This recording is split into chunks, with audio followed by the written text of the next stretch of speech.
Tisoy! Nasaan ka na naman, bata ka? Malilintikan ka na naman sa akin eh. Kanina pa kita tinatawag. Nandito po ako, Nay. May binili lang po ako sa may tindahan. Ano naman ang binili mo? Saan ka kumuha ng pera ha? Inutusan lang po ako ni Mang Lito na bumili ng yosi niya. O sige na, dali mo na yan sa kanya. Pagkatapos pag-igib mo ako ng tubig sa poso. Kanina ko pa gustong maligo eh. Opo, Nay. Pagkatapos namin mag-usap ng inay, agad na akong pumasok sa loob ng bahay namin para ibigay sa nobyo nito ang yosi na pinabili sa akin. Nadatnan ko si Mang Lito na may sinisilip sa likod ng kortina na siyang tumatabing sa kwarto naming magkapatid. Tumikhim ako para makuha ang atensyon niya. Agad siyang napalingon sa akin. Bigla rin siyang napangiti sa akin at saka binitiwan ng pagkakahawak sa kortina. Nandiyan ka na pala. Ang bilis mo naman. Heto na po ang yosi niyo. Mayroon pa po ba kayong ipag-uutos? Meron pa po kasing ipinagagawa ang inay. Wala na. Sundin mo na lang yung utos sa'yo ng nanay mo. Sige po. Tumuloy na ako sa may kusina namin para kunin ng 2 balde na paglalagyan ng tubig. Matapos magawa ang iniuutos sa akin ng inay, tsaka naman ako pumasok sa kwarto namin para gisingin naman si Bune. Pagpasok ko sa kwarto, tulog na tulog pa nga ito habang nakadapa. Lumapit muna ako sa may altar kung saan naroon ang litrato ng namayapa naming ama. May 1 taon na rin pala mula nang mamatay ang itay. Hindi pa nga kami nakakapagbabang luksa. Nag-uwi na ang inay ng nobyo niya dito sa bahay namin. Mabait naman si Mang Lito. Kaya lang hindi pa rin ako komportable na kasama siya. Iniisip ko na lang, baka ayoko lang napalitan niya ang itay namin. Natigil lang ako sa pagmumuni-muni nang marinig ko ang pagtawag ni inay sa akin. Hindi pa ba nagigising ang kapatid mo? Aba, tanghali na! Napagod po kasi si Bune kahapon. Ginabi na po kami sa pagtitinda ng sampagite. Hindi ba magtitinda pa kayo ng sampagita ngayon? Mabuti pagisingin mo na ang kapatid mo para makagayak na kayo. Araw ng linggo ngayon, siguradong maraming magsisimba. Opo, Nay. Oh, bakit hindi ka pa umaalis sa harapan ko? Nay, pwede po ba akong makahingi ng kahit pambili lang ng tinapay? Nagugutom na po kasi ako. Wala pa po kaming almusal ni Buni. Ay naku, Tisoy, mamaya na kayo kumain. Kapag nakabenta na kayo ng sampagita. Wala akong pera dito. Nasan po yung perang ibinigay ko sa inyo kagabi? Hiniram muna ni Lito. May paggagamitan lang daw siya. Sana po, Nay. Nagtira man lang kayo ng pang-almusal namin ni Buni. Aba, Tisoy, huwag mo kong turuan kung anong gagawin ko sa perang ibinigay mo. Tsaka akala mo naman napakalaki ng kita mo sa pagtitinda ng sampagita. Kakarampot lang naman. Kahit na po, Nay. Pinaghirapan pa rin po namin kitain ng pera na yon. Hoy, Tisoy, hanggat nandito ka sa poder ko, hindi ka pwedeng umangal. Sige na, gisingin mo na ang kapatid mo. Tumango na lamang ako kay inay at saka pumasok sa kwarto. Napasukan ko namang gising na si Bune at naghihikab pa. Agad ko na siyang niyaya na magtinda na kami ng sampagita para may pambili na kami ng pagkain. Saktong pagdating namin sa simbahan, mag-uumpisa pa lang ang unang misa para sa araw na yon. Wala na kaming inaksayang oras. Pumwesto na si Bune sa may papasok ng simbahan habang nag-aalok ng sampagita nito. Ako naman, isa-isa ko nilalapitan ng mga tao at inaalok ang hawak kong sampagita. Sampagita po kayo! Lola, sampagita po! Bili na po kayo! Magkanong itinitinda mong sampagita, iho? 10 lang po ang isa. O sige, bibilhin ko na ang lahat ng sampagita mo. Talaga po, Lola? Bibilhin niyo na po ito lahat? Oo, ilan ba lahat yan? 11 pa po ito, Lola. Talaga po bang bibilhin niyo na ito lahat? Oo, iho, para makauwi na kayo ng kapatid mo. Hindi maganda sa batang katulad ninyo ang nasa labas at naghahanap buhay na sa ganyang edad. Paano niyo po nalaman na kasama ko po ang kapatid ko? Nakita ko kasi kayo kanina na magkasama. Magkamukha kayo kaya naisip ko na magkapatid kayong dalawa. Ah, opo. Sa may malapit po sa pintuan ko siya pinapwesto para hindi gaanong mainit. Napakabait mo naman kuya sa nakababata mong kapatid.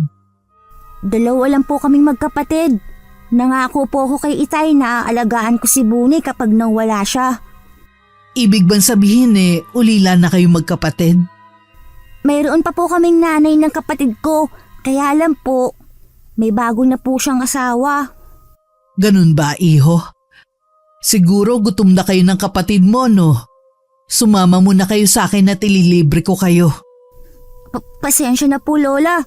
Pero kahit po gutom na kami, hindi po kami sasama sa inyo.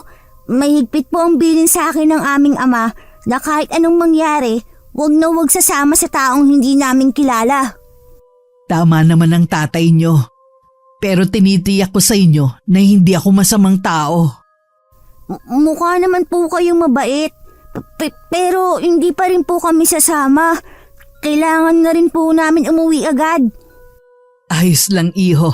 Naiintindihan ko naman. Nagulat pa ako nang pinasobrahan ni Lola ang bigay niyang pera sa akin. Nang tingnan ko siya sa mukha, malaki ang pagkakangiti niya sa akin. Tila naiiyak pa nga siya habang nakatingin sa akin. Magalang na ako nagpaalam sa kanya para mapuntahan ng kapatid ko sa pwesto nito. Pagdating sa may pinto ng simbahan, nakaupo ang kapatid ko habang naghihintay sa akin. Biglang nagliwanag ang mukha nito nang makita akong parating. Agad niyang ikinuwento na pinakyaw di umano ng isang matandang babae ang paninda niyang sampagita.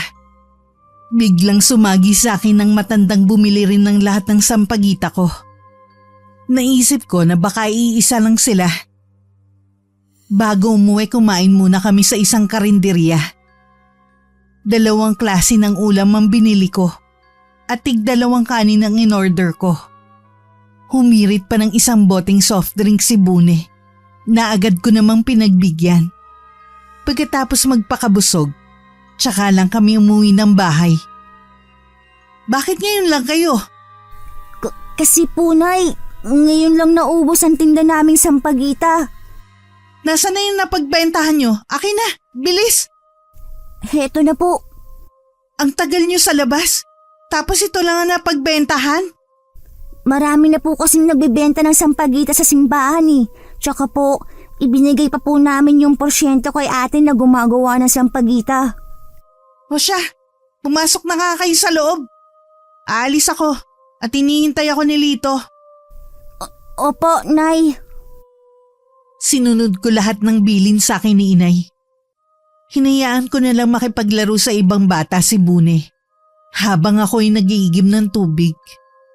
Nang makatapos maglinis, pinanood ko na lang ang mga bata sa labas na naglalaro. May ilan sa kanila na tinawag ako para sumali sa laro nila. Pero tumanggi ako. Siguradong lagot na naman ako kay Inay, oras na makita niyang inuuna ko ang laro. Mula nang mamatay ang Itay, malaki na ang ipinagbago ng Inay. Lagi siyang galit sa aming dalawa ni Bune. Kay Mang Lito lang siya mabait at magiliw. Hindi ko rin maiwasang mainggit sa mga kaklase ko dati na pumapasok sa eskwelahan. Pinatigil na rin kasi kami sa pag-aaral ni Inay dahil wala daw siyang pampaaral sa amin. Nung malapit ng dumilim, tinawag ko na si Bune para pumasok na kami ng bahay. Kailangan ko pa kasing magluto ng hapunan namin. Ilang sandali pa, dumating na rin ang Inay at si Mang Lito. Ang malas naman natin sa sugal ngayon. Sabi ko naman kasi sa iyo na umuwi na lang tayo. Ikaw naman tumapilit na isugal yung huli nating pera. Huwag mo na nga akong sisihin pa. Kumain na lang tayo. Kanina pa ako nagugutom eh. Tisoy, nakapagsaing ka na ba? Opo, Nay. Wala pa nga lang ulam. Umutang ka muna sa tindahan kahit isang dalata lang ng sardinas. Nay, sabi po ng Aling Mona, mahaba na daw po ang listahan natin. Magbayad daw po muna kayo bago ulit tayo mangutang. Sabihin mo bukas na bukas din daw kamo, magbabayad na tayo. Nay, lagi na lang po ganyan ang sinasabi niyo tuwing uutang sa tindahan. Sumunod ka na lang, ang dami mo pang katwiran eh. Sige po, Nay. Susubukan ko po. Huwag na kayong magalit. Pagdating sa tindahan ni Aling Mona, maraming taong bumibili. Hinintay ko munang makaalis ang mga ito bago ako lumapit. Hindi pa man ako nakakapagsalita, hindi na agad maipinta ang mukha ng tindera. Lalo tuloy umurong ang dila ko. Kung hindi niya ako tinanong, wala na sana akong balak magsalita. Kahit kitang-kita sa mukha nito ang inis, binigyan pa rin niya ako ng isang sardinas, kasabay ng bilin na magbayad kami ng utang. Masaya akong bumalik ng bahay at saka iniabot ang lata ng sardinas kay inay. Ano to? Ito lang ang binigay sa'yo? Opo, Nay. Talagang napilitan na lang po si Aling Mona na bigyan ako. Akala mo naman talaga hindi babayaran ng Mona na yun. Kapag talaga ako nagkapera ng limpak-limpak, ipapalamon ko sa kanya ang pera ko. Kailan pa mangyayari yun? Para makaalis na tayo sa lugar na ito. E di kapag sinuwerte tayo sa sugal, sigurado ang pag-asenso natin. Magdilang anghel ka sana. O kayong dalawa, pumasok muna kayo sa kwarto at kakain lang kami ni Lito. Nay, hindi pa po kami naghahaponan ni Buni. Gutom na rin po kami. Tatawagin ko na lang kayo kapag tapos na kaming kumain. Sige na, sumunod na lang kayo. Walang imik na pumasok na lang kami ng kwarto. Habang nasa loob kami, dinig naman namin ang pagrereklamo ni Mang Lito sa ulam. Hanggang makatapos silang kumain, hindi na kami tinawag. Nang sulyapan ko si Bune, nakatulog na ito. Kinuha ko na lang ang kumot at saka kinumutan siya. Nahiga na lang din ako kahit kumakalamang sikmura ko. Alam ko namang kaya hindi na kami tinawag ng inay. Siguradong naubusan na kami ng pagkain. Kinabukasan maaga kaming bumangon ni Bune. Nag-igib lang ako ng tubig at pinuno ang drum sa kusina. Lumakad na rin kami ng kapatid ko para magtinda ng sampagita. Dahil ordinaryong araw lang naman yun, naging matumal ang benta namin ng sampagita. Naisip ko tuloy na maghanap ng ibang pagkakakitaan. Habang nakaupo sa gilid ng daan, bigla namang may lumapit sa amin. Ang matandang babaeng bumili ng lahat ng paninda naming sampagita. Nakangiti siyang nakatunghay sa amin. Oh, mukhang malungkot kayo magkapatid ah. Kasi po, Lola, mula kanina wala pa rin bumibili ng sampagita namin. Ah, ganun ba? O sige, akin na mga sampagita ninyo at bibilhin ko na lahat.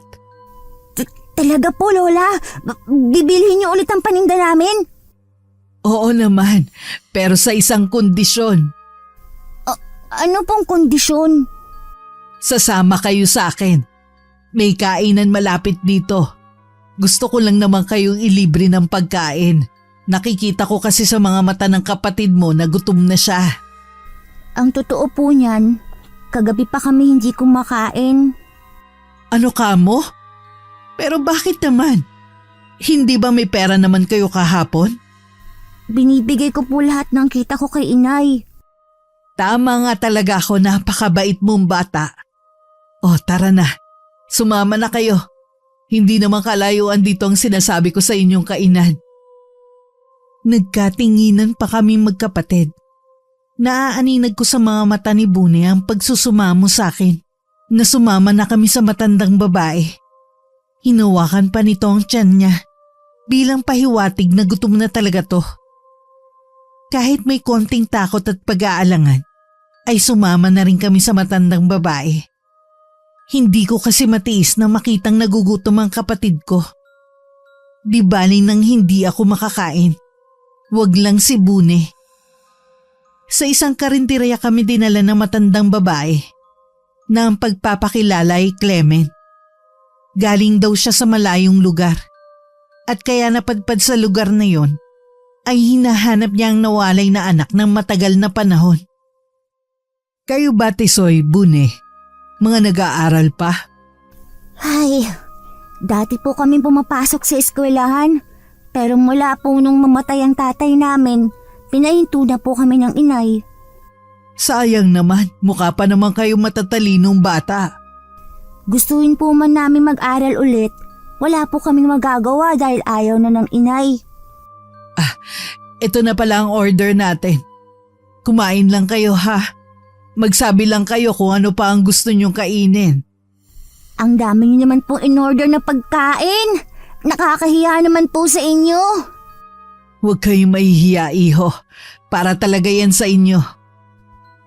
Halos mapuno ng iba't ibang klase ng ulam ang bilog na mesa. Natuwa pa si Bune nang ihatid pa ang 3 bote ng soft drinks na kasama sa in-order ni Lola Clement. Dahil sa gutom, nilantakan na namin ang mga pagkain. Inalok ko pa si Lola na nakangiti lang na nakatingin sa amin. Busog na busog kami pagkatapos.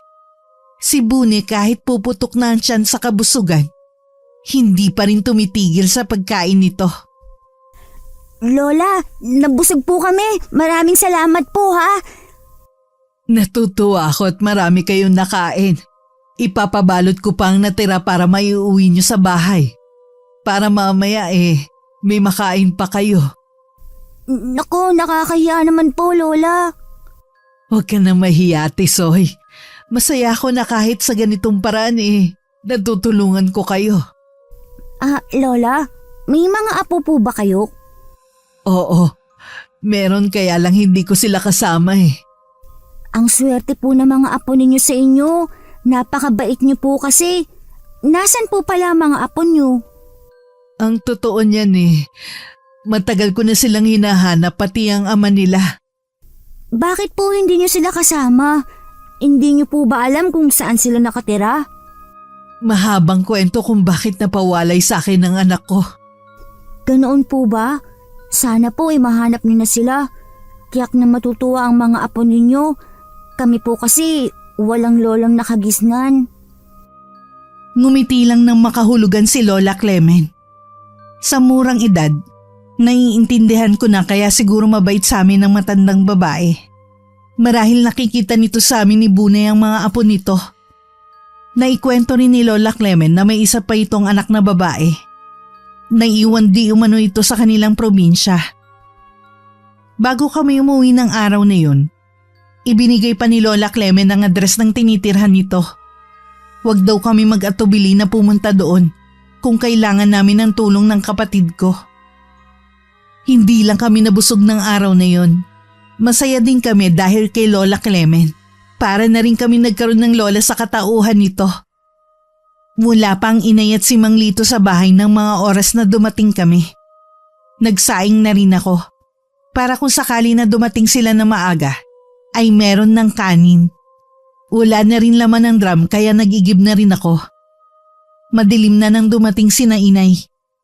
Mukhang lasing na naman si Mang Lito at nagtatalo sila. Talaga bang wala ka nang gagawin kundi ipahiya ako sa mga tropa ko, ha?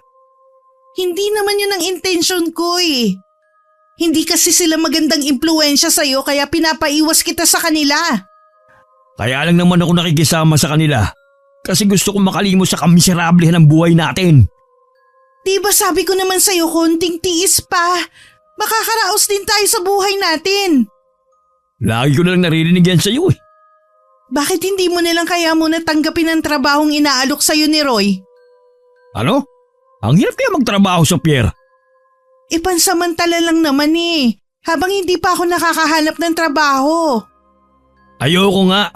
Huwag mo nang ipilit. O sige kung talagang ayaw mo. Nagkunwari lang ako may ginagawa sa kusina para hindi ako masita ng inay. Pagkatapos tinawag ko si Bune para maglinis ng katawan. Sumunod naman agad siya. Tsaka lumapit sa akin ng inay at hiningi ang pinagbentahan namin ng sampagita. Nagtanong pa ako na kapag saing na ako. Nagulat pa siya sa dami ng ulam na dala ko. Nanlalaki ang mga mata nito sa pagkakatitig sa mga ulam sa mesa at sa akin.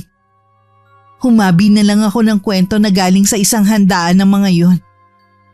Masigla pa nitong tinawag si Mang Lito at siya na rin ang naghain. Ni hindi man lang kami inalok magkapatid habang kumakain sila. Mabuti na lang naitabi ko ang isang supot ng ulam at yun ang pinagsaluhan naming magkapatid. Kinabukasan madilim pa ay ginising na ako ng inay. Ipag-igib ko raw siya ng pampaligo at maaga siyang aalis. Si Mang Lito naman ay natutulog pa ng mga oras na yon hanggang makaalis ang inay. Maaga na rin ako naligo at nagbihis para presko ang pakiramdam ko kapag nagtinda kami ng sampagita. Laking gulat ko nang mapasukan ko si Mang Lito sa kwarto namin. Ano po ba ang ginagawa niyo dito? Ha? Ay, hinahanap kita eh. Akala ko nandito ka sa kwarto nyo. Nasa banyo po ako at naliligo. Ang nanay mo pala, Maaga po siyang umalis kanina. hindi ba niya sinabi kung saan siya pupunta? Wala po siyang nabanggit eh. May iniwan ba siyang pera? Kahit pambili man lang ng kape? Wala din po. Ay nako, baka meron ka dyan kahit 20 lang. Pahiram muna at babalik ko lang sa'yo. Pasensya na po, Mang Lito. Ibinigay ko na po kay nanay yung pinagbentahan ko ng sampagita kahapon.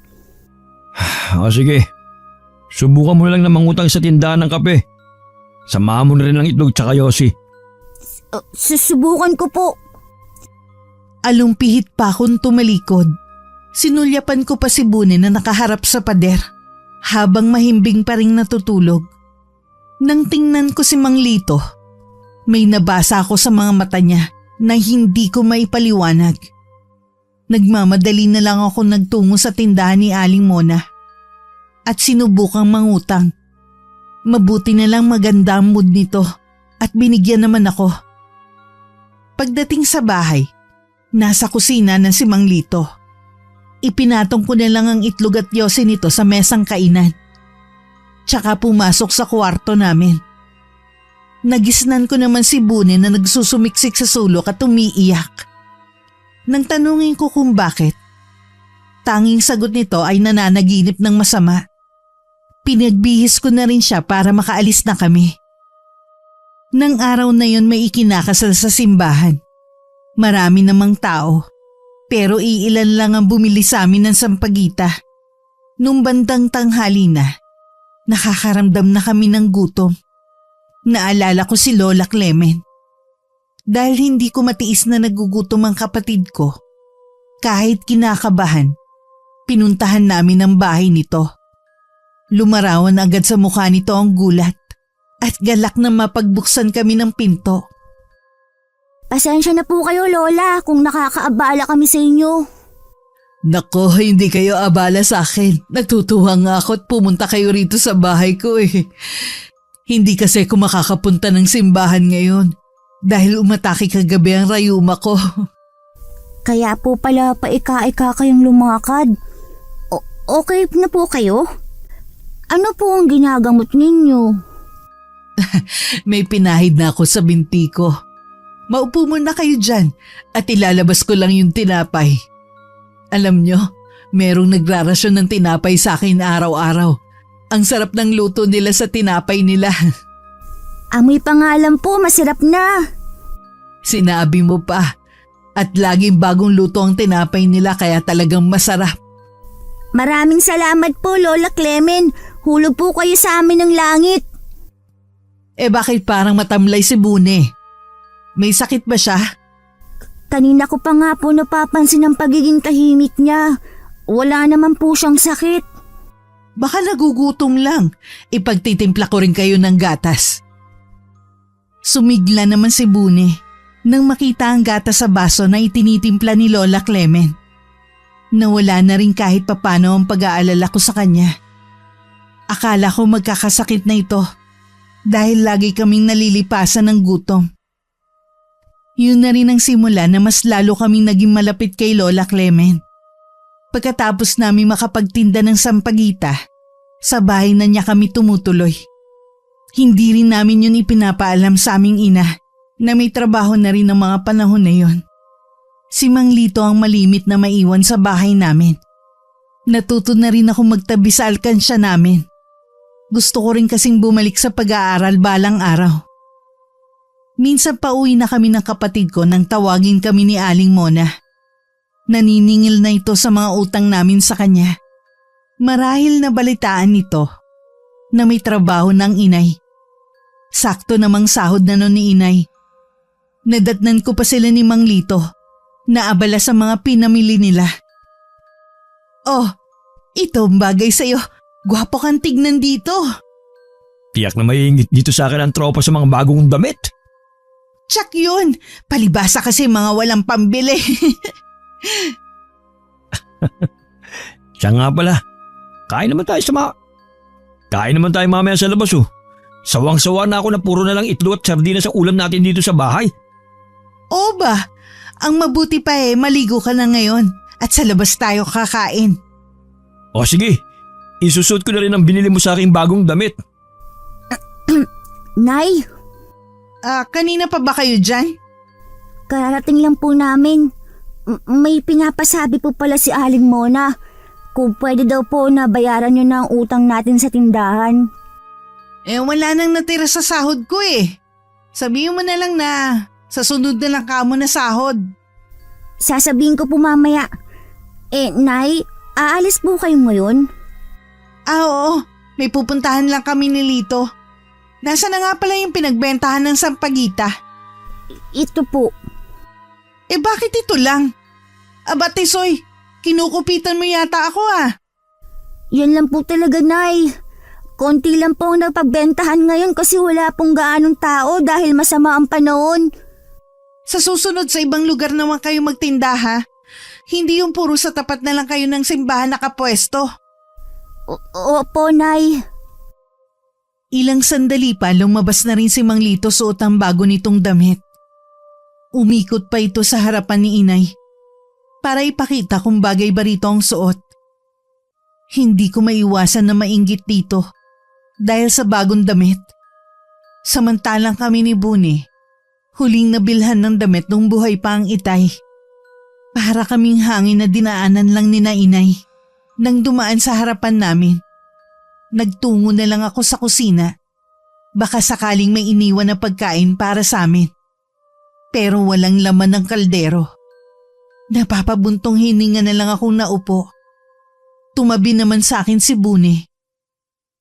Nang sumunod na araw, laging malakas ang ulan kaya hindi kami nakakapagtinda ng sampagita.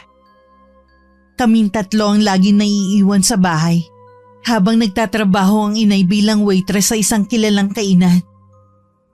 Habang tumatagal na kasama namin si Mang Lito, unti-unti na ring lumalabas ang totoo nitong ugali. Ilang araw na yata kayo hindi nagtitinda ng sampagita. Ano nang plano nyo ha? Maging patabaing baboy dito sa bahay? Aba, maya naman kayo sa nanay nyo na nagpapakilap sa pagtatrabaho. Tumulong naman kayo. Malakas po kasi ang ulan kaya hindi kami makapagtinda. Di magkaputi ka. Problema ba yon? Wala rin naman po kasi ang bibili sa ganitong panahon. Ang dami mo pang katwiran. Ang sabihin mo, tamad ka lang magtrabaho. Bakit hindi po kayo maghanap ng trabaho? Imbis na pahila-hilata lang kayo dito sa bahay. Anong sinabi mo ha? Ulitin mo nga. Bakit hindi po kayo maghanap ng trabaho imbis na kami? Talagang sumasagot ka pa ha? Itinulak ako ni Mang Lito dahilan para bumalandra ako sa pader. Napatili naman si Bune sa nakitang ginawa sa akin. Hindi pa nakontento si Mang Lito. Makailang ulit pa niyang sinampal ang bibig ko hanggang dumugo ito. Mula noon lagi na akong sinasaktan nito. Pinagbabantaan kami na oras magsumbong kami kay inay. Pare-pareho niya kaming papatayin. Kaya naman umulan at uminit, mas pinili na lang namin ni Buni ang nasa lansangan. Maliban sa pagtitinda ng sampagita, Natuto na rin kaming mamalimos sa kalye. Gusto kasi naming makaipon para makaalis na kami sa bahay namin. Minsan nasa kalye kami at namamalimos nang dumating si Lola Clement. Nandito lang pala kayo. Ilang araw ko na kayong hinahanap sa may simbahan. Anong ginagawa niyo rito? Mahina po kasi ang benta ngayon ng sampagita, kaya po naisipan na lang naming mamalimos. Alam ba ng nanay niyo ang ginagawa niyong pamamalimos? Hindi po, tsaka wala naman pong pakialam yun sa amin. Ang mahalaga lang sa kanya, may maiabot kaming pera. Delikado dito sa kalye. Maraming sasakyan ang nagdaraan. Kumpara sa may simbahan, at least doon, marami ang nakakakilala sa inyo. Nag-iingat naman po kami eh. Mabuti pa, sumama kayo sa bahay. Hindi po Lola, kailangan po namin maghanap buhay. Bibigyan ko na lang kayo ng pera. Basta wag lang kayong mamalimos dito sa kalye. Marami na po kayong naitulong sa amin. Nahihiya na po kami na lagi kayong naaabala. Sabi ko naman sa inyo masaya ako na matulungan kayo. Ako nang nakikiusap. Sumama na kayo sa bahay. Kulang na lang hilahin kami ni Lola Clement paalis ng lugar na yun. Dinala niya kami sa bahay at saka pinaglinis ng katawan. Sa itsura kasi namin para na kaming mga batang grasa. Pinaghanda rin niya kami na makakain. Naunang lumabas ng maliit na kwarto si Bune. Habang ako naman ay naiwan sa loob. Hindi ko maiwasang magtaka kung bakit merong mga damit pang batang nakatago si Lola Clement. Kasya din sa amin ang mga damit at mga bago pa ito. Akma na sanang lalabas na rin ako na matigilan ako. Sa isang maliit na altar kasi, meron dun mga manika at mga garapon na may mga insekto sa loob. May nakasindiring kandilang kulay itim. Bahagya pa akong napapitlag na marinig ang pagtawag sa akin ni Lola Clement. Nagkibit balikat na lang ako at saka lumabas na. Mabuti namang kasya ang mga damit sa inyo. Bakit po kayo may mga damit na pangbata dito?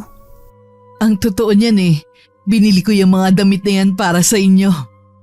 Talaga po? Kaya nga matagal ko na kayong hinahanap Buti nakita ko kayo kanina. Bala ko sana kayong puntahan sa bahay nyo. Maraming salamat po sa mga damit, Lola. Ngayon lang po kami nakapagsuot ng ganito kagandang damit. Marami akong binili sa inyo. Mamaya papakita ko. Ang mabuti pa maupo ka na rito. Kumain ka na rin. Tumalima naman ako agad at naupo sa tabi ni Bune. Nawala na rin sa isip ko ang tungkol sa nakita ko sa kwarto. Muli naging masaya kami ni Bune sa piling ni Lola Clement. Habang kumakain nga kami, bigla namang bumuhos ang malakas na ulan. Tumindig muna si Lola Clement sa pagkakaupo para isara ang bintana. Pumapasok kasi ang apyas ng ulan sa loob ng bahay. Mabuti na lamang pala naisama ko kayo pa uwi dito sa bahay. Oo nga po Lola, pero paano po kaya kami makakauwi nito? Hihinto naman siguro ang ulan mamaya. Huwag kayong mag-alala, ihahatid ko kayo. Naku, wag na po Lola. Baka lalo lang kami mapagalitan ni Nanay kapag hinatid niyo po kami. Ay, may itatanong sana ako sa inyo. Sana magsabi kayo ng totoo, ha? Ano po yun, Lola Clement? Ano ba ang kalagayan ninyo sa bahay nyo? Ang ibig kong sabihin hindi ba kayo tinatrato ng maayos ng nanay nyo? Mula po nang mamatay ang itay namin, hindi na po kami mahal ng inay. Anong ibig mong sabihin, Tisoy? Wala pa pong 1 taong namamatay ang itay. Nag-asawa na po ulit ang inay. Mula po noon, pinabayaan na niya kami. Si Mang Lito lang po ang mahalaga sa kanya. Napakabata niyo pa para maranasan ang ganyang buhay. Kakausapin ko ang nanay niyo. Huwag po Lola! Sabi ng inay, kapag daw may nakaalam sa kalagayan namin, kukunin daw kami ng ibang tao at paghihiwalayin kami magkapatid. Ayoko pa maghiwalay kami ni Bune. Naiintindihan ko. Pero mula ngayon, Dapat lahat ng nangyayari sa inyo ay sasabihin nyo sa akin, ha? Ako ang bahala sa inyo. Maraming salamat po, Lola Clemen. Tuwing nagsasalita po kayo, para kayong si Itay. Talaga ba? Pwede bang kwentuhan nyo ako tungkol sa ama nyo? Sobrang bait po ng Itay. Siya po ang nagluluto ng baon namin sa eskwelahan. Hinahatid niya din po kami at sinusundo. Lagi po siyang nakikipaglaro sa amin. Sayang nga alam po, maaga siyang kinuha sa amin. Miss na po namin siya ni Bune. Hindi na ako nagtataka kung bakit ganyan kayo kababait na bata. Maayos kayo na palaki ng tatay nyo. Bakit po kayo umiiyak, Lola? Wala naman mga apo.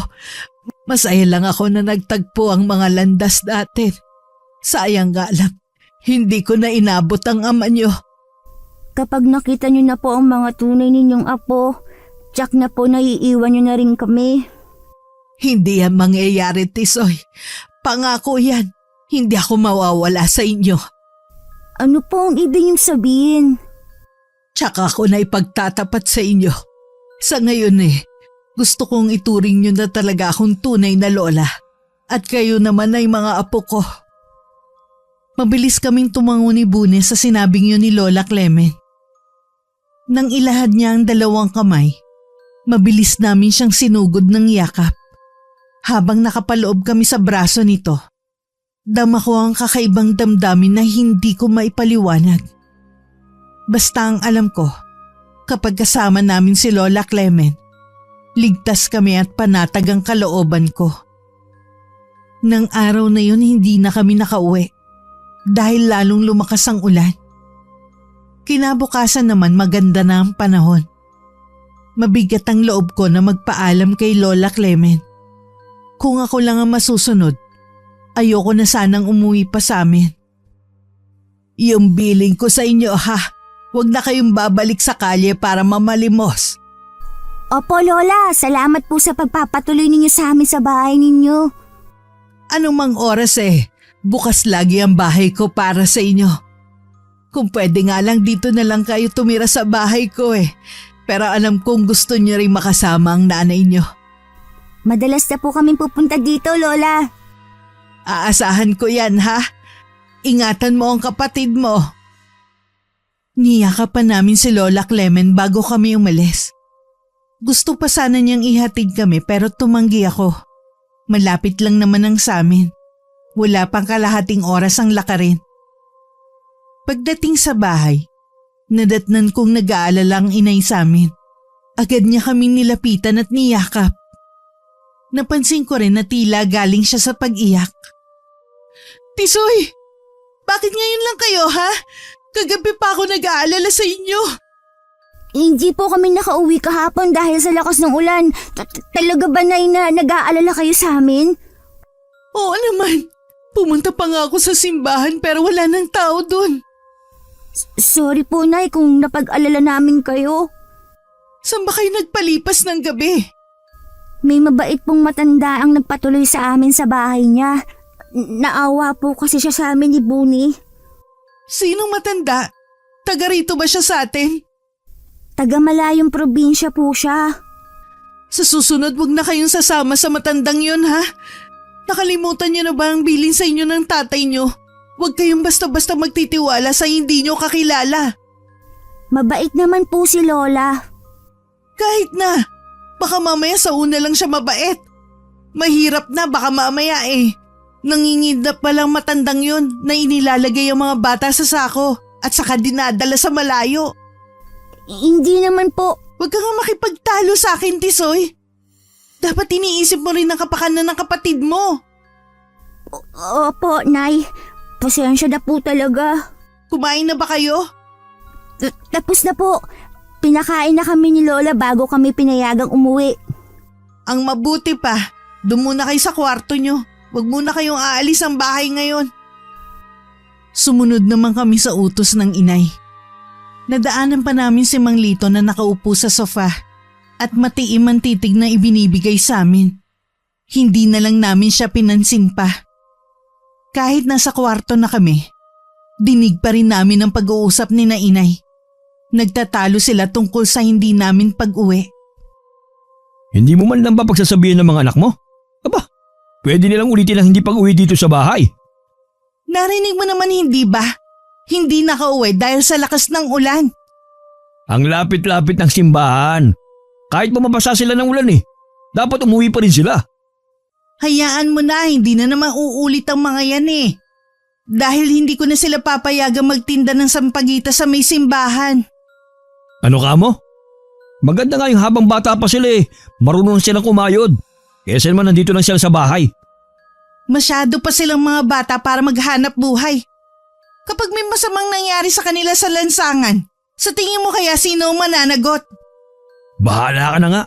Mga anak mo naman yung mga yan Kahit bata pa si Tisoy, maaasahan na yan dito sa bahay. Kita mo nga, kusa na siya nag-iigib ng tubig at nagsasaing. Oo na, bahay mo naman to Sino ba ako para mangialam sa desisyon mo? Ang sakin lang naman, ayoko lang mapahamak ang mga anak ko. Bakit bigla naman atang bumait ka at nagkaroon ka ng pakialam sa mga anak mo ngayon? Natural na may pakialam ako sa mga anak ko. Marami din ako napagtanto nang hindi sila umuwi kagabi. Sayang din kasi ang kita ng mga yan sa pagtitinda ng sampagita. Malaking tulong din dito sa bahay. Huwag mo nang isipin ng tungkol sa pera.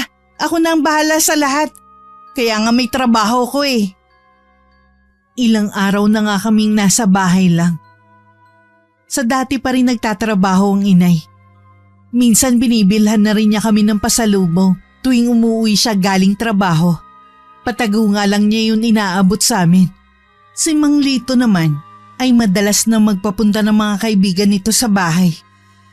Madalas silang umiinom doon. At ako ang lagi nilang inuutusan na bumili ng alak at pulutan. Napansin ko rin ang tila pananahimik ni Bune. Matamlay din ito at lagi lang nagkukulong sa kwarto. Kahit anong pilit kong makipaglaro siya sa mga bata sa labas, ay talagang ayaw nito. Isang gabi nagising ako sa mga mahihinang ungol. Paglingon ko kay Bune, biling baliktad dito sa pagkakahiga. Inakala kong nananaginip lang siya, kaya hinawakan ko siya sa braso para gisingin. Pero dagli ko rin nabawi ang kamay ko dahil sa nakakapasong init nito. Inaapoy ka ng lagnat! Teka lang, kukuha ako ng basang bimpo! Nagmamadali akong lumabas ng kwarto namin. Kumuha ko ng palangganita na may lamang tubig at bimpo. Inilagay ko yun sa noo ni Bune at saka ko siya kinumutan. Wala pa ang inay at umaga pa ang uwi niya galing trabaho. Wala ring gamot na pwede kong ipainom. Buong magdamag kong binantayan si Bune. Malapit nang mag-umaga nang bumuti ang lagay nito. Nang dumating ang inay, agad kong sinabi ang kalagayan ni Bune. Ano, kamusta si Bune? May lagnat pa rin po siya. Kailangan pa po natin siyang painumin ng gamot. Paano ba yan sa 1 linggo pa ang sahod ko? Wala pa akong kapera-pera dito Ano pong gagawin natin, Nay? Punasan mo na lang ng basang bimpo ang katawan ng kapatid mo para bumaba ang lagnat. Titingnan ko kung makakahiram ako ng pera sa mga kapitbahay natin. Ganun na nga ang ginawa ko. Habang pinupunasan ko ng basang bimpo si Bune, naalala ko bigla ang alkansya ko na iniingatan ko. Inilagay ko yun sa may altar, sa likod ng litrato ni Itay. Kinuha ko yun at walang pagdadalawang isip na sinira. Pagkatapos bilangin ng laman, nagpaalam lang ako sandali kay Bune na bibili ng gamot niya at pagkain. Tumango lang siya sa akin at saka pumikit na muli. Nang mabili ko ang kailangang gamot, umuwi na rin ako. May nadaanan akong nagtitinda ng prutas. Binili ko rin ng dalandan si Bune. Ito kasi ang paborito niya. Nang makabalik ako sa bahay, kumuha lang ako ng tubig sa kusina at papasok na sana ako sa kwarto nang biglang lumabas dun si Mang Lito. Ano pong ginagawa niyo dyan? Tinitignan ko lang si Bune. Sabi kasi ng nanay mo may sakit daw siya. Nasaan po pala ang inay? Lumabas sandali. Maghahanap yata ng pere. Nasundan ko pa si Mang Lito habang papalabas ito ng bahay. Narinig ko namang humihikbi si Bune, kaya dali-dali akong pumasok sa loob ng kwarto namin. Agad siyang bumangon nang makita ko. Inilapag ko sandali ang baso ng tubig at gamot sa sahig. Pinahiga ko siyang muli at inayos ang higaan. Nagtaka ko kung bakit basa ang sapin na hinihigaan nito. Naisip ko baka napaihi lang to. Nang makakain at makainom ng gamot, nakatulog ulit si Bune.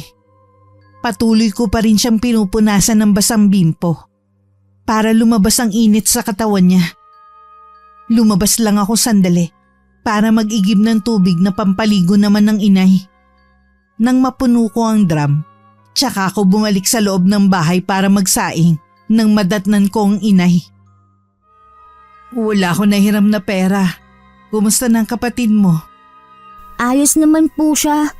Nabilihan ko na po siya ng gamot kanina. Talaga? Saan ka naman nakakuha ng perang ipinambili mo ng gamot? Sinira ko na po yung alkansya ko. May alkansya ka pala? Opo, Nay. Nag-iipon po kasi ako para makalipon ng gamit sa pasukan. Gusto ko po kasing bumalik ulit sa pag-aaral. Pero ayos lang po, kahit hindi na ako makapag-aral. Ang mahalaga po nabilhan ko ng gamot si Bune. Pasensya ka na, Tisoy, kung wala akong magawa bilang nanay niyo, ha? Wala na talaga kasing gustong magpahiram sa akin Kabi-kabila kasi ang utang natin. Naiintindihan ko naman po kayo, Nay. Siya nga po pala. Pinag-igib ko na po kayo ng tubig na pampaligo ninyo. Salamat, Tisoy, ha? Hayaan mo. Baka sa 1 taon makapasok na ulit kayo ng kapatid mo sa paaralan. Talaga po, Nay? Oo. Magsisipag na ako sa trabaho para kahit papano makaipon ako. Salamat po, Nay. Akala ko, hindi niyo na kami mahal ni Bune. Pwede ba yun? Mga anak ko kayo. Siyempre mahal ko kayo. Patawarin niyo ako kung malaki ang naging pagkukulang ko sa inyo, ha? Naiintindihan ko po, Nay. Shock na matutuwa nito si Bune kapag nalaman niya makakapag-aral na ulit kami. Ang laki na naging pagkukulang ko sa inyo. Sana mapatawad niyo ako. Niyakap ko na lang na mahigpit ang inay. Gayon din siya sa akin. Batid ko na pareho kaming umiiyak ng mga sandaling yun. Bago pumasok sa trabaho ng araw na yun ng inay, nagluto muna siya at sinubuan pa si Bune. Nang makaalis ang inay, tsaka naman dumating ang mga kaibigan ni Mang Lito. Hindi alam ng inay ang ginagawa nito. Dahil tinatakot niya kami ng kapatid ko na kapag nagsumbong ay pare-pareho kaming mananagot. Tuluyan na nagpakita ng tunay na kulay si Mang Lito. Kahit ang inay na nagpapakain sa kanya, ay harap-harapan na rin niya kung sigawan. Madalas pa rin niya akong saktan, lalo't walang inay namin. Hindi pa man gumagaling si Bune, isang dagok na naman ang dumating sa amin. Maagang umuwi ang inay dahil nawala nito ng trabaho. Kinailangan daw magbawas ng mga tao at kasama siya sa natanggal. Di bale, maghahanap na lang ulit ako. Marami namang pwedeng pasukan Paano na yan, Nay? Kailangan din po natin ipa-check up si Bune sa doktor. Akala ko ba maayos na ang lagay ng kapatid mo? Pabalik-balik po kasi ang lagnat niya. Tapos, dinadaing niya na masakit daw kapag umiihi siya. Ha? Baka nga may impeksyon ng kapatid mo. Babalik na lang po ulit kami sa patitinda ng Sampaguita para po makaipon ako ng pampacheck up ni Bune. Ayos lang ba anak na bumalik ka sa pagtitinda ng Sampaguita? Oo naman po. Ako na po muna ang bahala habang wala po kayong nahahanap ng trabaho. Salamat, Tisoy, ha. Ang bait mo talaga. Parehong-pareho kayo ng tatay mo. Nay, sana po hindi na kayo magbago ng pakikitungo niyo sa amin, ha? Wala na nga po ang itay. Sana pati kayo wag mawala sa amin ni Bune. Pangako, hindi ko na ulit kayo babaliwalain katulad ng dati. Ayoko rin mawala kayo sa akin ng kapatid mo. Si nanay muna ang naiiwan kay Bune. habang nagtitinda ako ng sampagita. Panatag na rin ang loob ko dahil alam kong nagbago na ang inay. Araw yun ng linggo at may misa, kaya maraming tao. Marami din mga nagtitinda ng kung ano-anong paninda na mula pa sa iba't ibang lugar. Masaya naman ako kahit papano dahil maraming bumili sa akin ng sampagita. Hindi ko rin inaasahan na makikita ko si Lola Clement. Sumama ako sandali sa bahay niya. Pero sabi ko hindi ako maaaring magtagal dahil may sakit si Bune. Kawawa naman pala ang kapatid mo. Alam mo ba, nung ilang araw ko na kayong hindi nakikita, pumunta ako sa lugar niyo. Pero hindi ko kayo matsyempohan na makitang lumabas ng bahay.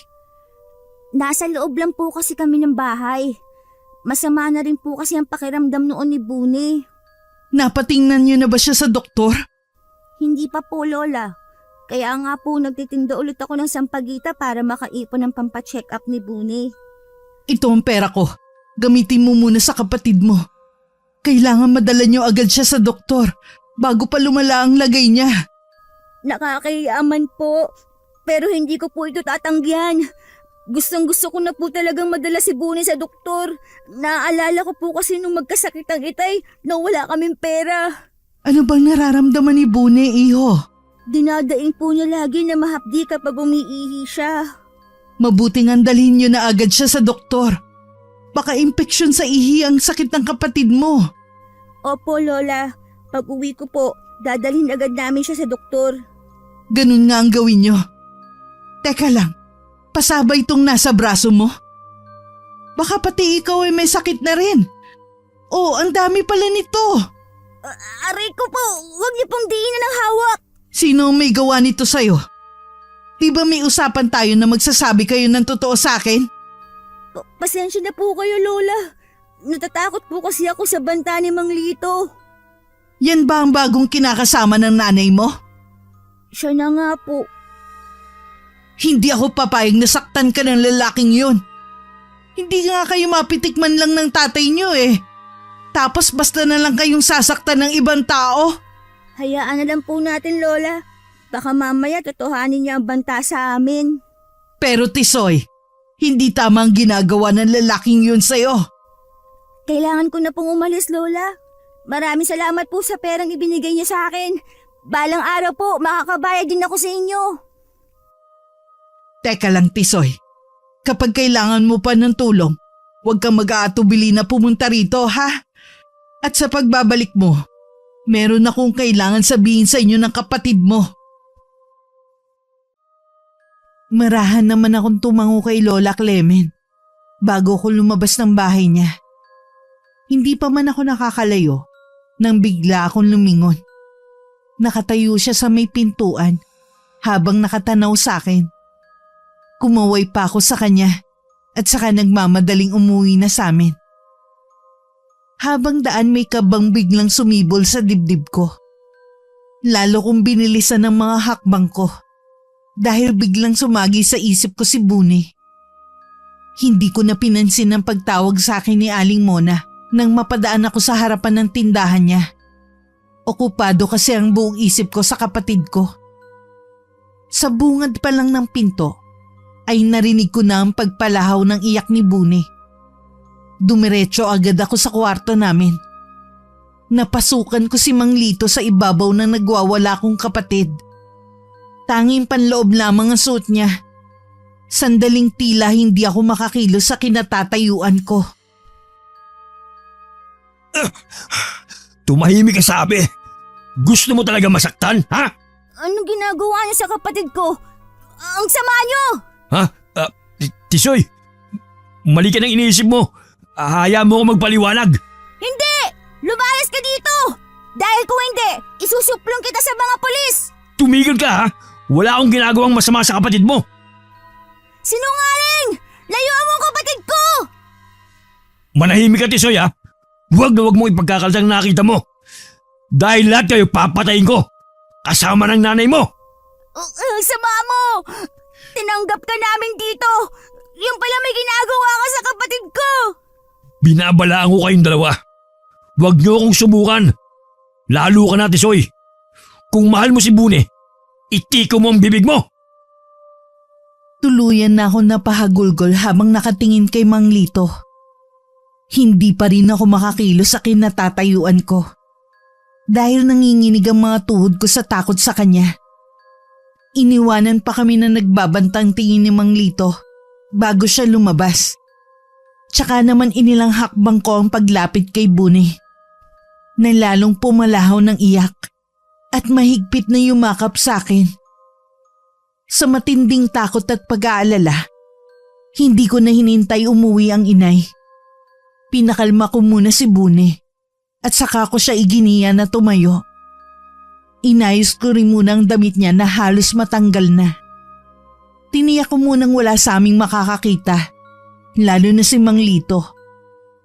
Isang tao lang ang nasa isip ko na hingan ng tulong ng mga sandaling yun.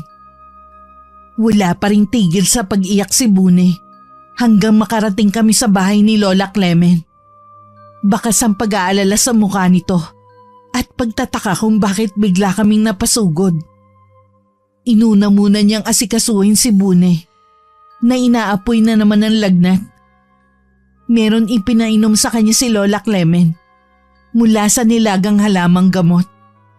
Nang makatulog si Bune, tsaka naman niya ako tinanong kung ano nangyari sa amin. Sa paputol-putol at pagitan ng pag-iyak, kinuwento ko ang naabutan ko sa bahay. Ang walang hiyang lalaking yun! Paano niya natim yun sa isang musmos na bata? Mabuti na lang po nakauwi ako agad. Baka kung napano si Bune sa kanya kung hindi ako dumating. Nasaan ang inay niyo? Akala ko ba siya nagbabantay sa kapatid mo? Wala po siya sa bahay kanina. Hindi ko po alam kung nasaan siya. Hindi ko na rin po siya hinanap. Ang nasa isip ko lang po ay mailayo si Bune sa bahay namin at kay Mang Lito. Tama lang ang ginawa mo. Ang unahin ng kapatid mo. Ayoko na po umuwi sa amin hanggat naroon si Mang Lito. Hindi ko na rin kayo hahayaan na bumalik pa sa bahay na yon. Mula ngayon, dito na kayo titira sa bahay ko. Ilalayo ko na rin kayo sa nanay nyo na hindi man lang kayo kayang ipagtanggol sa lalaking yon. Paano po kung hanapin kami ng inay? Kakausapin ko si Ibyang. Kilala niyo po ang inay namin? Oo, iho. Kilala ko ang nanay mo. Alam kong hindi ito ang tamang oras para sabihin to. Pero kailangan mo nang malaman. Bata ka pa, pero alam kong malawak ng iyong pangunawa. Ano pong gusto niyong sabihin? Anak ko ang tatay ninyo. Mga apo ko kayo. Kami po ang hinahanap niyo ng mga apo. Oo, Tisoy. Nung una pa lang, alam ko na kayo ang mga apo ko. Gumawa lang ako ng paraan para mapalapit sa inyo ni Bune. Lola Clemen, kaya po pala hanggang agad ng loob ko sa inyo nung una pa lang. Lola ka po pala talaga namin. Ang gusto ko lang ay makita kayo sa malayo. Pero nakikita ko na nahihirapan kayo. Kaya hindi ako makaalis. Lola! Nilapitan ko si Lola Clemen at mahigpit na niyakap habang walang tigil sa pagluha ang mga mata ko. Dama ko ng mga oras na yun ang pangungulila ni Lola sa akin at ang matinding pananabik niya na makasama kami ng kapatid ko. Matagal din kami sa ganong ayos bago ako kumalas. Pinahid ko rin ang mga luha ni Lola na naglanda sa pisngi niya. Hinagkan din ako ni Lola Clemen sa noo, gaya ng ginagawa ni tatay nung nabubuhay pa ito. Hinintay lang namin gumaling si Bune bago ko sinamahan si Lola Clemen sa puntod ng aming ama. Sa kabila ng masama nangyari sa kapatid, nagpasalamat pa rin ako dahil kapiling namin ngayon ng lola namin. Naikwento rin ni Lola Clemen na kaya umalis sa probinsya namin ang mga magulang ko dahil na rin sa sulsul ng inay sa aming ama. Hindi raw nito gusto ang buhay probinsya.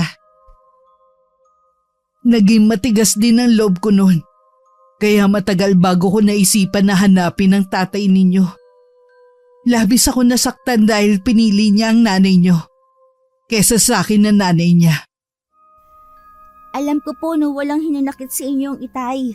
Lagi po niyang kinukwento sa amin kung gaano kayo kabuting ina sa kanya. Sana mas maaga ko napagtanto ang pagkakamali ko. Sana nakita ko pa siya buhay. Nayakap ko man lang sana siya. Kami na lang po ang babawi sa inyo ni Bune, Lola. Babawiin natin ang mga nakalipas na taon na hindi tayo magkasama.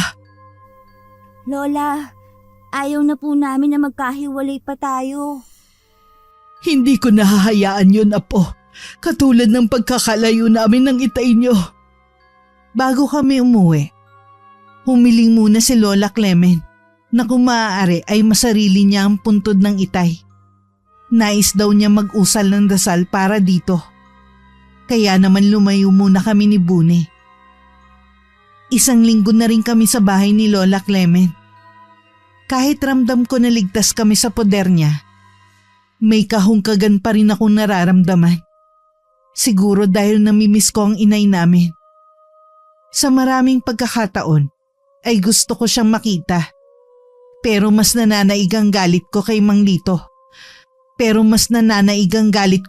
Lito.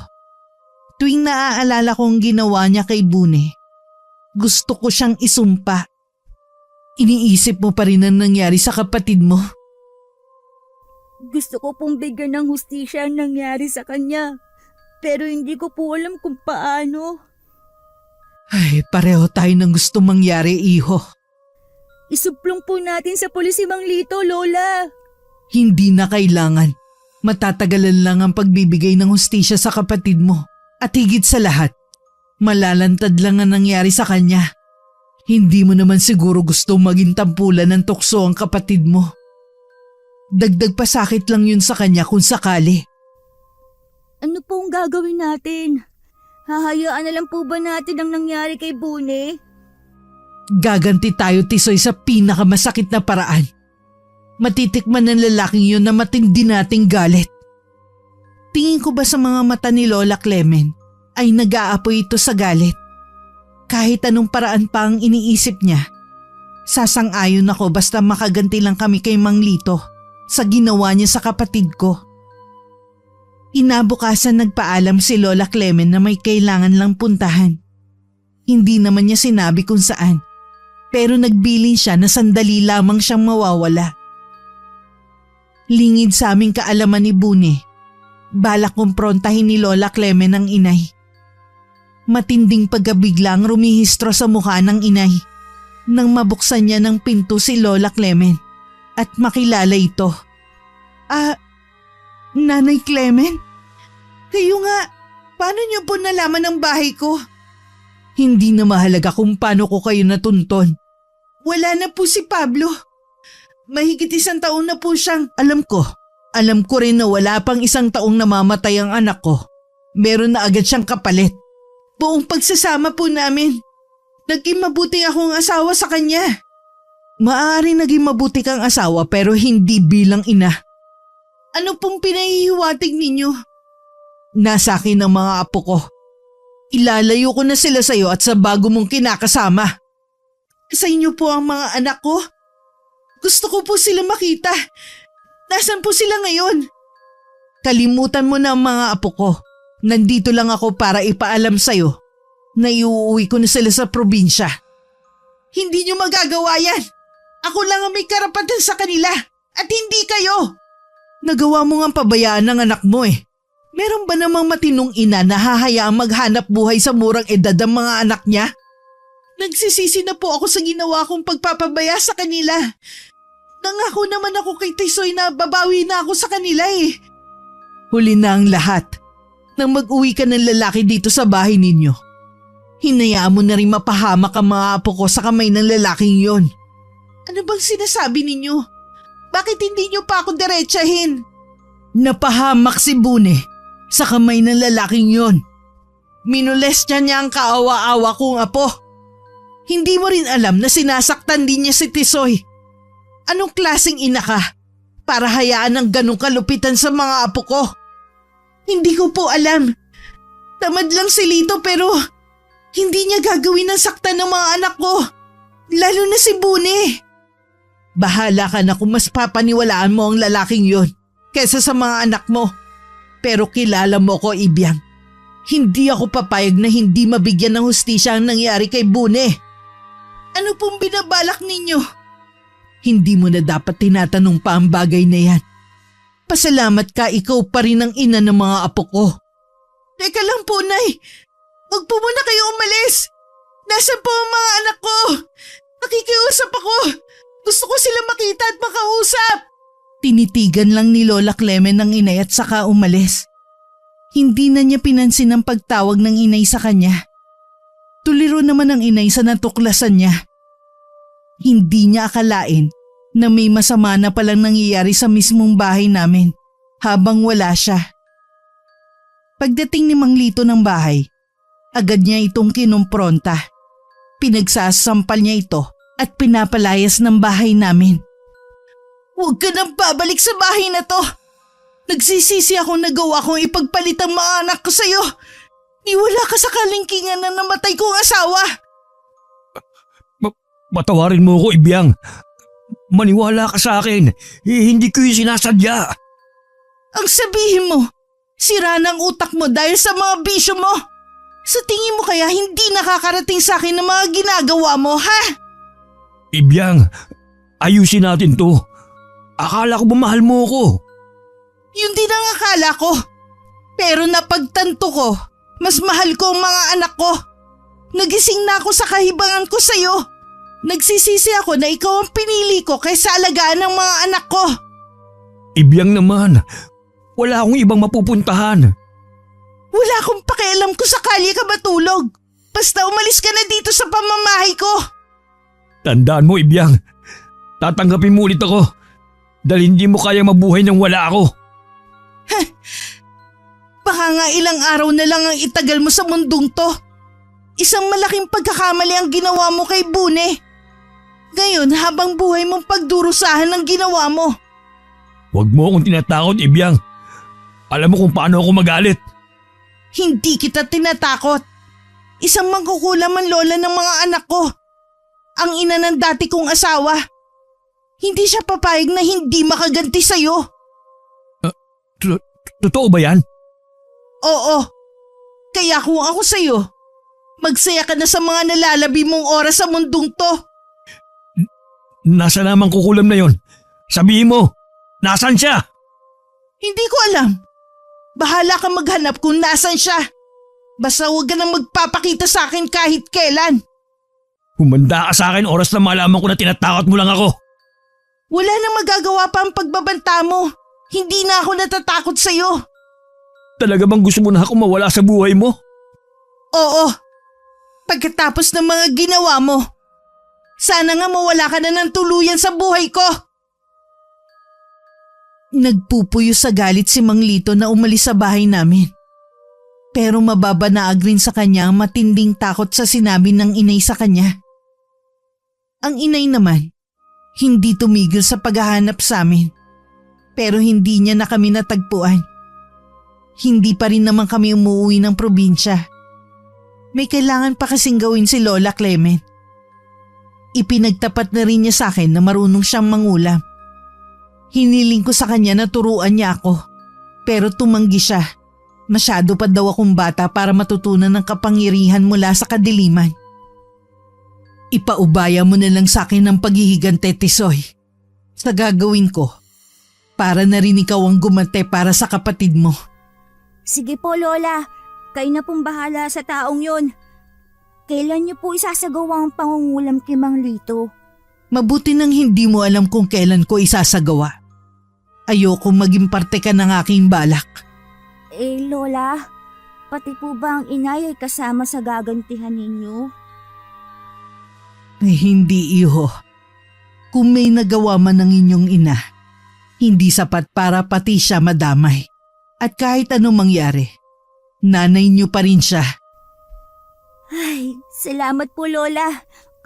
Kahit po pinabayaan kami ng inay, mahal na mahal po namin siya ni Bune. Alam ko, iho. Tama lang na mahalin niyo pa rin ang nanay niyo sa kabila ng pagkukulang niya bilang ina. Gaya ng sabi ni Lola, Hindi niya pinalam sa akin kung kailan niya isasagawa ang pangungulam. Hindi na rin namin pinaalam kay Bune ang tungkol sa lihim niya. Tutal bata pa siya para maunawaan ng bagay na yun. Samantala, hindi pa rin humihinto sa paghahanap sa amin ng inay. Gabi-gabi rin siyang umiiyak at nagsisisi sa ginawa niyang pagpapabaya sa amin. Isang umaga, paalis na sana ang inay nang biglang dumating si Mang Lito. Butot balat na lang ito at halata sa itsura nito ang hindi makapagkatulog. Tulungan mo ako, Ibyang. Hindi ko na kaya. Abala ko ngayon, hindi kita matutulungan. Para naman tayong walang pinagsamahan eh. Kung iniisip mo ang pinagsamahan natin, sana hindi mo yung ginawa sa anak ko. Nagsisisi na ako. Nasaan ba ang mga anak mo? Hihingi ako sa kanila ng kapatawaran at maging sa lola nila. Tigilan lang niya yung pagpapahirap sa akin. Walang magagawa ang paghingi mo ng tawad, kaya umalis ka na. Nakikiusap naman ako sa'yo. Hirap na ako sa kalagayan ko eh. Hindi ka ba naawa sa akin? Hindi, dahil wala ka rin puso. Kaya tama lang yan sa'yo. Talagang nagbago ka na. Blankong tingin lang ang iniwan ng inay kay Mang Lito bago tumalikod at naglakad palayo. Lulugo-lugo namang umuwi na lang si Mang Lito sa kanila. Alam na rin ng pamilya niya ang nangyayari sa kanya. Kahit ng mga to, hindi alam kung paano siya matutulungan. Matulin na lumipas ang 1 linggo. Nabalitaan na lang ng inay ang pagkamatay ni Mang Lito. Nakaabot pa sa kanyang kaalaman na sabi di umano ng pamilya nito ay kulang man naging sanhi ng pagkamatay nito. Imbis na malungkot, natuwa pa ang inay. Dahil sa wakas nabigyan na rin ng hustisya ang nangyari kay Bune. Nang mga oras na yun, abala ang inay sa pag-iimpake ng mga gamit niya. Balak niya kaming sundan sa probinsya. Pagkatapos kasing maisagawa ni Lola Clemen ang pangungulam nito, nagpasya na siyang iuwi kami ng probinsya kung saan lumaki at nagkaisip ang aming ama. Mukhang nahiyang si Bune sa buhay dito sa probinsya. Oo nga po, Lola. Hindi lang po yun. Nagkaroon na rin siya ng maraming kaibigan dito. Malaking tulong ang pagkakaroon ng mga kaibigan para makalimutan niya ang trauma na dinanas niya. Salamat po, Lola, sa tulong nyo. Kung hindi po dahil sa inyo, hindi ko po ba isasakotuparan ng paghihiganti ko? Gusto kong alisin mo na sa isip mo ang salitang paghihigante. Nandito na tayo sa probinsya. Gusto kong magsimula ka muli. Mahirap pong kalimutan na nangyari, pero pipilitin ko po alang-alang kay Bune. Sa pasukan nga pala, pwede na kayong pumasok ulit ni Bune sa paaralan. Antsahin mo ng bahala sa lahat. Sa wakas po, makakapag-aral na ulit kami ni Bune. Matutupad na rin sa wakas ang pangarap ko na pangarap din ng itay nung nabubuhay pa siya. Gusto niya kasi makapagtapos kami ni Bune. Huwag kang mag-alala. Matutupad ang pangarap ng ama ninyo para sa inyo. Hindi ko napigilan na mapangiti habang pinapanood ko ang masayang pakikipaglaro ni Bune sa mga bata. Maya-maya lang napalis ang ngiti ko. Naalala ko na naman kasi ang inay. Sa sulok kasi ng puso ko, umaasa ako na isang araw magpapakita ang inay sa amin. Araw yun ng linggo. Nasa palengke ang Tia Erlinda, ang nakababatang kapatid ng itay. Si Lola naman ay may ginagamot ng mga sandaling yun. Maliban kasi sa lihim nito, marunong din manggamot ng mga may sakit si Lola. Kilala siya bilang isang albularya sa sitio. Kasalukuyan ako nasa kusina nang humahangos na umuwi si Bune. Sa likod niya ay ang inay. Inay? Ako nga, Tisoy. Salamat naman natagpuan ko na rin kayo. Bakit po ngayon lang kayo? Matagal na namin kayong hinihintay ni Bune. Pasensya na kayo mga anak. Kailangan ko pa kasi mag-ipon ng lakas ng loob para makipagkita sa inyo. Alam ko kasi malaki ang naging kasalanan ko sa inyo. Matagal na po namin kayong napatawad, Inay. Alam ko, kaya lang hindi ko magawang mapatawad ng sarili ko. Mahigpit kami niyakap ng inay. Wala ring patid ang pagtulo ng mga luha namin.